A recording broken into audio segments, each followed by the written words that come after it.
প্রিয় নবীন শিক্ষার্থী, আসসালামু আলাইকুম। আশা করি সকলেই ভালো আছো, আমিও ভালো আছি। তোমাদেরকে অনলাইন ক্লাসে স্বাগত। সাথে আছি মোহাম্মদ আমিনুল ইসলাম, সহকারী অধ্যাপক, পদার্থবিজ্ঞান বিভাগ, ডক্টর মাহবুবুর রহমান, মোল্লা কলেজ।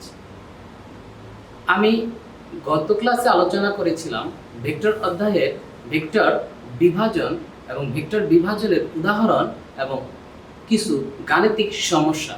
আমি আজকে তোমাদের সামনে আলোচনা করব এই ভেক্টর বিভাজন অনুচ্ছেদের ঠিক পরে অনুচ্ছেদে আছে 2.7 অনুচ্ছেদ। সেই 7 অনুচ্ছেদে আছে আয়ত একক ভেক্টর এবং দ্বিমাত্রিক স্থানাঙ্ক ব্যবস্থায় অবস্থান ভেক্টরের রাশিমালা এবং ত্রিমাত্রিক স্থানাঙ্ক ব্যবস্থায় অবস্থান ভেক্টরের রাশিমালা। এই বিষয়গুলো নিয়ে আমি আজকে তোমাদের সামনে আলোচনা করব। আসো এবার আয়ত একক ভেক্টর। আয়ত একক ভেক্টর কাকে বলে? ত্রিমাত্রিক স্থানাঙ্ক ব্যবস্থায় তিনটি অক্ষ বরাবর যে একক ভেক্টর বিবেচনা করা হয় তাকে আয়ত একক ভেক্টর বলে। আমি আবার বলছি, ত্রিমাত্রিক স্থানাঙ্ক ব্যবস্থায় তিনটি ধনাত্মক অক্ষ বরাবর যে তিনটি একক ভেক্টর বিবেচনা করা হয় তাকে আয়ত একক ভেক্টর বলে। অর্থাৎ এক্স অক্ষের দিকে আই, ওয়াই অক্ষের দিকে জে এবং জেড অক্ষের দিকে কে, এই তিনটি একক ভেক্টর হচ্ছে আই জে কে। এই আই জে কে একক ভেক্টর আয়ত একক ভেক্টর। আই জে কে একক ভেক্টরগুলো হচ্ছে আয়ত একক ভেক্টর। আমরা চিত্রে দেখি, দেখো এক্স অক্ষের দিকে কি আই, ওয়াই অক্ষের দিকে জে আর জেড অক্ষের দিকে k. I j k. I কোন অক্ষ বরাবর ক্রিয়া করছে? এক্স অক্ষ। জে ওয়াই অক্ষ বরাবর, কে জেড অক্ষ বরাবর। আই জে কে এই তিনটি একক ভেক্টরকে আয়ত একক ভেক্টর বলে। আশা করি তোমরা আয়ত একক ভেক্টর কি বুঝতে পেরেছ। এখন আসো দ্বিমাত্রিক স্থানাঙ্ক ব্যবস্থায় অবস্থান ভেক্টরের রাশিমালা। এখন আমাকে জানতে হবে দ্বিমাত্রিক স্থানাঙ্ক ব্যবস্থা কি। দ্বিমাত্রিক স্থানাঙ্ক ব্যবস্থা হচ্ছে যে কাঠামোর দুইটি অক্ষ থাকে, যে কাঠামোর দুইটি অক্ষ থাকবে সেটা হচ্ছে দ্বিমাত্রিক কাঠামো। এখন ধরো এই যে পাতলা কাগজ, এই পাতলা কাগজটি হচ্ছে কি একটা দ্বিমাত্রিক কাঠামো, কারণ এটার কি দুইটা অক্ষ, এদিকে হচ্ছে এক্স অক্ষ, এদিকে কি ওয়াই অক্ষ, এখানে একটা মূল বিন্দু। এটা হচ্ছে কি দ্বিমাত্রিক কাঠামো। আবার যদি আমি আমার মোবাইলটা দেখি, মোবাইলের এই যে উপরি পৃষ্ঠ, এদিকে কি একটা অক্ষ, এদিকে আরেকটা অক্ষ, এদিকে যদি ওয়াই ধরি, এদিকে এক্স ধরি, তাহলে এটা হচ্ছে কি একটা দ্বিমাত্রিক কাঠামো, মূল বিন্দু এখানে। সুতরাং আমরা বুঝতে পারলাম যে দ্বিমাত্রিক স্থানাঙ্ক ব্যবস্থা কি। তাহলে দ্বিমাত্রিক স্থানাঙ্ক ব্যবস্থায় কি অবস্থান ভেক্টরের রাশিমালা। এখন জানতে হবে যে অবস্থান ভেক্টর কাকে বলে। অবস্থান ভেক্টর হচ্ছে প্রসঙ্গ কাঠামোর মূল বিন্দুর সাপেক্ষে কোনো কিছুর অবস্থান যে ভেক্টর দ্বারা প্রকাশ করা হয় তাকে অবস্থান ভেক্টর বলে। আমি আবার বলছি, প্রসঙ্গ কাঠামোর মূল বিন্দুর সাপেক্ষে কোনো কিছুর অবস্থান যে ভেক্টর দ্বারা প্রকাশ করা হয় তাকে অবস্থান ভেক্টর বলে। চিত্রে দেখি আমরা, এদিকে কি এক্স অক্ষ, ওইদিকে হচ্ছে ওয়াই অক্ষ, এখানে একটা কি পি বিন্দু আছে। তাহলে পি বিন্দুর অবস্থান আমরা ওপি ভেক্টর দ্বারা প্রকাশ করতে পারবো। সুতরাং পি বিন্দুর অবস্থান ভেক্টর হচ্ছে ওপি ভেক্টর। এখন আমরা নির্ণয় করব এই ওপি ভেক্টরের রাশিমালা কত হবে। আমরা নির্ণয় করব ওপি ভেক্টরের রাশিমালা। চিত্র থেকে তাহলে আমরা দেখি, এখন এই যে অবস্থান ভেক্টরের রাশিমালা নির্ণয়ের ক্ষেত্রে আমরা পি বিন্দু নিলাম আর পি বিন্দুর স্থানাঙ্ক ধরলাম ax, ay। পি বিন্দুর স্থানাঙ্ক কত? ax, ay। তাহলে এখান থেকে ও থেকে m পর্যন্ত কি হচ্ছে ax আর m থেকে p পর্যন্ত হচ্ছে ay।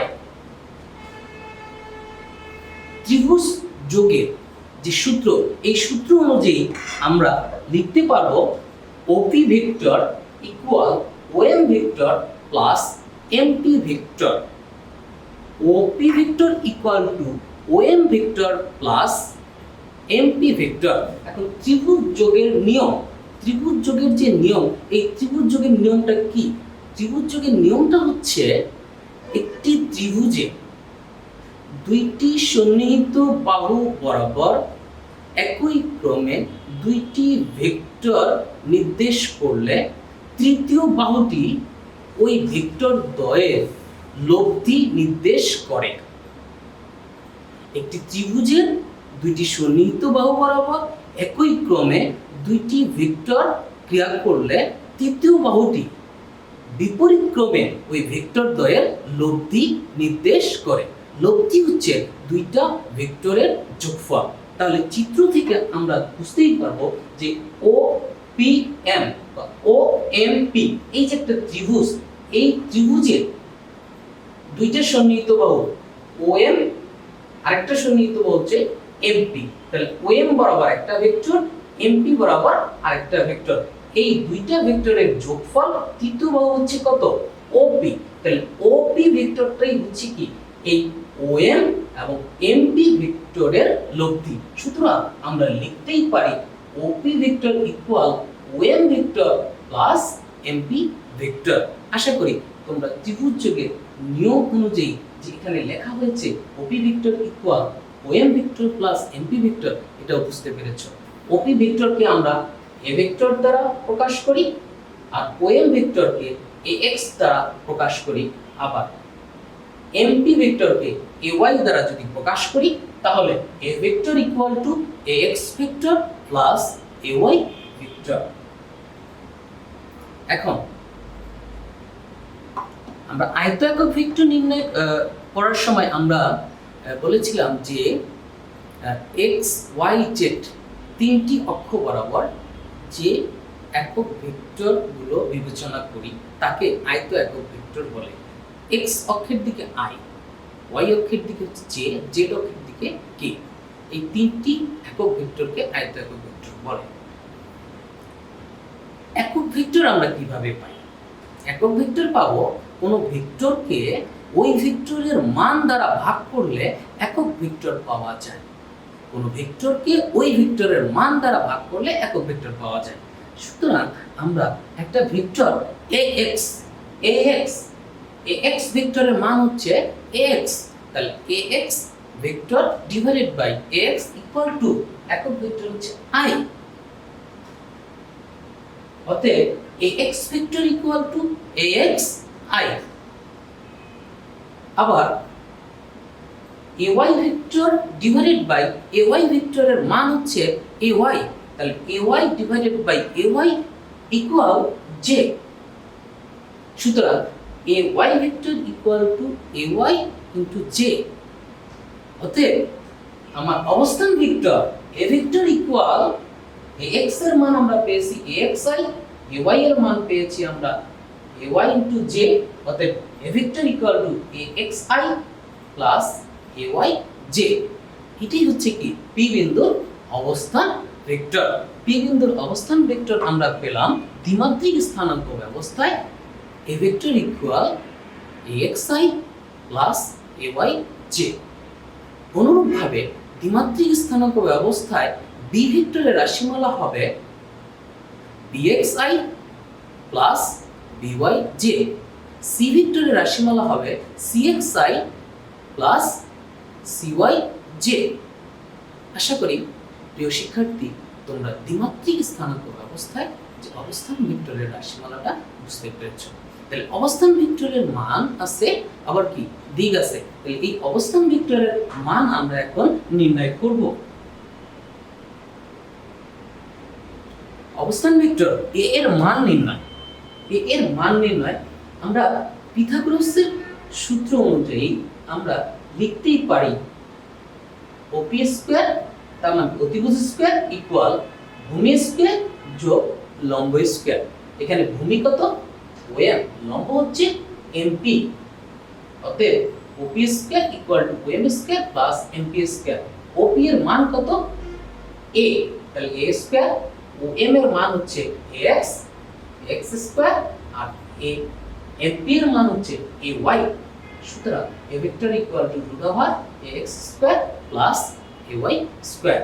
এটাই হচ্ছে এই অবস্থান ভেক্টরের মান। অনুরূপভাবে এটা যদি আমরা ত্রিমাত্রিক স্থানাঙ্ক ব্যবস্থায় নির্ণয় করি, অনুরূপভাবে ত্রিমাত্রিক স্থানাঙ্ক ব্যবস্থায় অর্থাৎ কি, যা তিনটা অক্ষ থাকবে, সেই ত্রিমাত্রিক কাঠামো ব্যবস্থায় আমরা লিখতে পারবো a vector equal to axi plus ayj plus azk। এখানে i j k তিনটা একক ভেক্টরই চলে আসবে, আর দ্বিমাত্রিক হলে যে কোনো দুইটা আসবে। তাহলে অনুরূপভাবে এই ত্রিমাত্রিক স্থানাঙ্ক ব্যবস্থায় a ভেক্টরের মান হবে a vector equal root over ax square plus ay square plus az square। প্রিয় শিক্ষার্থী, আমরা দ্বিমাত্রিক স্থানাঙ্ক ব্যবস্থায় এবং ত্রিমাত্রিক স্থানাঙ্ক ব্যবস্থায় অবস্থান ভেক্টরের রাশিমালা দেখলাম এবং এই অবস্থান ভেক্টরের মান কত হবে সেটাও দেখলাম। আরেকটু ক্লিয়ার হবে যদি আমরা এই অবস্থান ভেক্টর সংক্রান্ত কিছু গাণিতিক সমস্যা দেখি।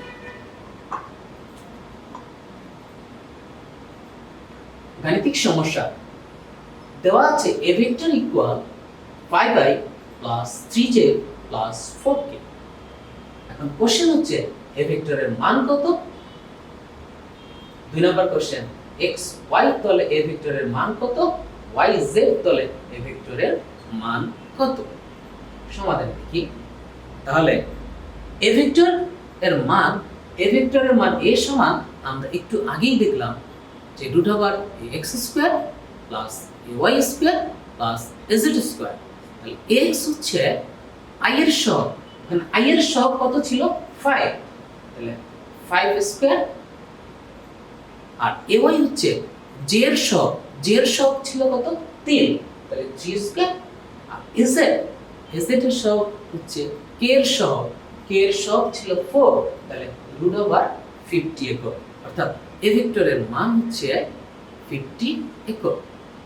আবার 2 নম্বর কোশ্চেন, xy সমতলে a ভেক্টরের মান, এখানে শুধু কি xy অর্থাৎ i এর সহগ এবং y j এর সহগ, তাহলে i এর সহগ হচ্ছে কত x স্কয়ার আর j এর সহগ হচ্ছে ay স্কয়ার, তাহলে x হচ্ছে কত ছিল 5 স্কয়ার প্লাস j এর সহগ 3 স্কয়ার √34 একক। 3 নম্বর কোশ্চেনটা ছিল yz তলে a ভেক্টরের মান কত। yz শুধু এখানে কি বলা হচ্ছে yz, তাহলে y এর সহগ yz, সূত্র কি yz, তাহলে ay square plus az square, এখানে কি আছে y, তাহলে ay, এখানে z আছে az, root over ay square plus az square, ay তার মানে কি j এর সহগ, j এর সহগ কত এখানে 3, আর k এর সহগ হচ্ছে 4, তাহলে অ্যানসার দাঁড়ালো 5 একক। আশা করি প্রিয় শিক্ষার্থী, আমরা আজকে অবস্থান ভেক্টর নিয়ে আলোচনা করলাম, অবস্থান ভেক্টরের যে গাণিতিক সমস্যা নিয়ে আলোচনা করলাম এটাও বুঝতে পেরেছো। প্রিয় শিক্ষার্থী, সকলের সার্বিক সুস্থতা কামনা করে এখানে শেষ করছি। আল্লাহ।